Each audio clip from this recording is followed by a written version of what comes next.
जय श्री कृष्णा दोस्तों। एक बार फिर से हमारे चैनल में आपका हार्दिक स्वागत है। आपसे विनती है, अगर वीडियो थोड़ी भी अच्छी लगती है तो प्लीज़ लाइक कर दिया करें, और अगर चैनल में नए हैं तो चैनल को ज़रूर सब्सक्राइब कर लें। आज हम आपको एक ऐसी कथा सुनाने जा रही हूँ जिसे केवल सुनना नहीं, महसूस करना होगा।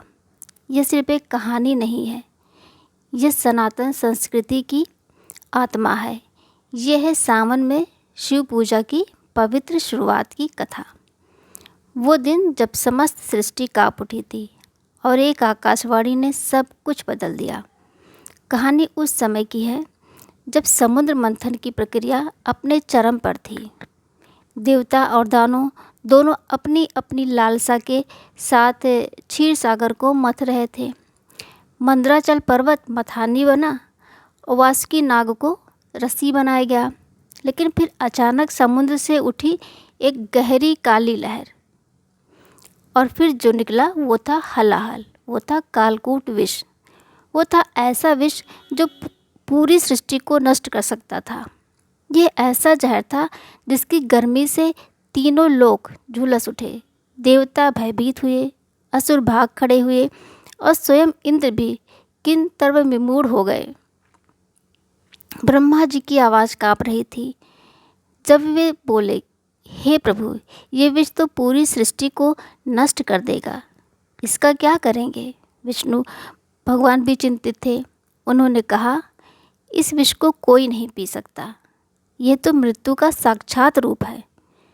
किसी के पास कोई समाधान नहीं था।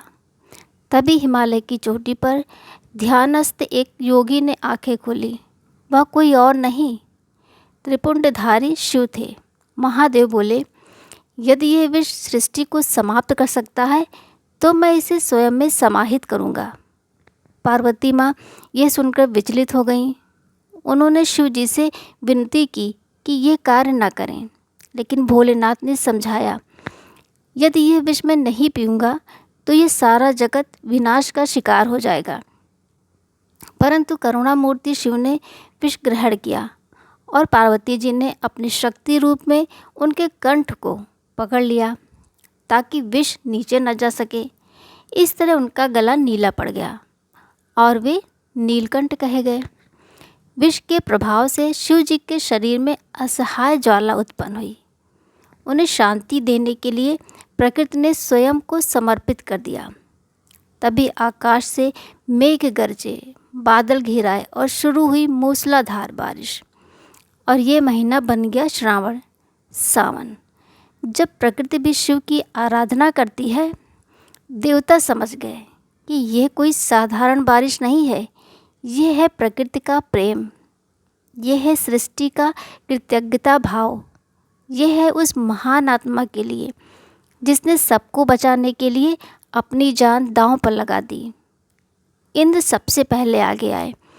उन्होंने कहा, हे महादेव, आपने हमारी रक्षा की है, अब हमारा कर्तव्य है कि हम आपकी सेवा करें। देवताओं ने शिव जी का अभिषेक आरंभ किया। गंगा जल, दूध, दही, शहद, घी, साथ में बेलपत्र, धतूरा और भांग भी चढ़ाए गए, जो उनके विष पीने की याद दिलाते हैं। माता पार्वती ने उस समय एक महान व्रत लिया, जब तक मेरे स्वामी पूर्णतः स्वस्थ नहीं होते मैं अन्न जल ग्रहण नहीं करूँगी। उन्होंने पूरे सावन मास में निर्जला व्रत रखकर शिव जी की सेवा की। यह व्रत इतना पावन था कि ब्रह्मा, विष्णु और समस्त देवगण नतमस्तक हो गए। यहीं से स्त्रियों द्वारा सावन व्रत की परंपरा शुरू हुई। पति की दीर्घायु और जीवन में सुख की कामना के लिए जब विष की जलन से शिव जी व्याकुल हो उठे, तब वासुकी नाग और अन्य नागों ने आकर अपने शीतल शरीर से शिव के गले को ठंडक दी।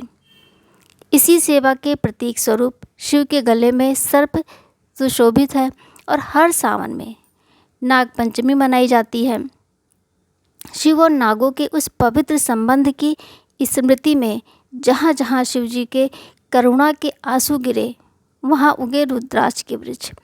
जहाँ हलाहल की बूंदें गिरी, वहाँ धतूरा उगा, एक विषैला फल जो केवल शिव के संग ही शुभ माना गया।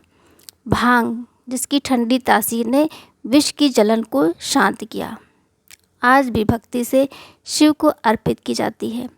लेकिन यह केवल धार्मिक भावना से किया जाना चाहिए, न कि मनोरंजन के लिए। देवताओं ने दूर दूर से गंगा जल लाकर शिव का अभिषेक किया। यही बनी कांवड़ यात्रा की प्रेरणा। यह जल केवल पानी नहीं, बल्कि शुद्ध भक्ति का प्रतीक है। सभी देवताओं ने ओम नमः शिवाय का जाप किया। यह वही मंत्र है जो विष की अग्नि को शांत कर सका। गंधर्वों ने मधुर संगीत से महादेव की सेवा की। सप्त ऋषियों ने यज्ञ किए और औषधियों से युक्त धूप जलाया। ब्रह्मा जी ने रुद्राष्टक की रचना की, नमामि शमीशाम निर्वाण रूपम, जो आज भी हर सावन में शिव की महिमा का गुणगान करता है। सावन में पूजा केवल परंपरा नहीं, ये महादेव के प्रति कृतज्ञता है। जल चढ़ाना उस विष की अग्नि को शांति देना है। बेलपत्र अर्पण करना उनके त्याग को स्मरण करना है। हर हर महादेव बोलना केवल जयकारा नहीं, श्रद्धा की पुकार है। दोस्तों, जब भी सावन की बारिश में भीगे या चंद्रमा को देखें, महसूस कीजिए उस त्याग को, उस प्रेम को, उस आत्मा को जिसने हमारी रक्षा के लिए मृत्यु को पी लिया। आप भी उस महान आत्मा के वंशज हैं। आप भी समाज के लिए कुछ कर सकते हैं। बस हृदय में शिव हो, सेवा हो और समर्पण हो। आशा है कि यह कथा आपके जीवन में सकारात्मक बदलाव लेकर आई होगी। कृपया इसे लाइक करें और दूसरों तक पहुंचाने के लिए इसे शेयर करें। अपने श्रद्धा भाव को कमेंट सेक्शन में हर हर महादेव लिखकर प्रकट करें। इस कथा को अंत तक देखने के लिए आपका दिल से धन्यवाद। हर हर महादेव।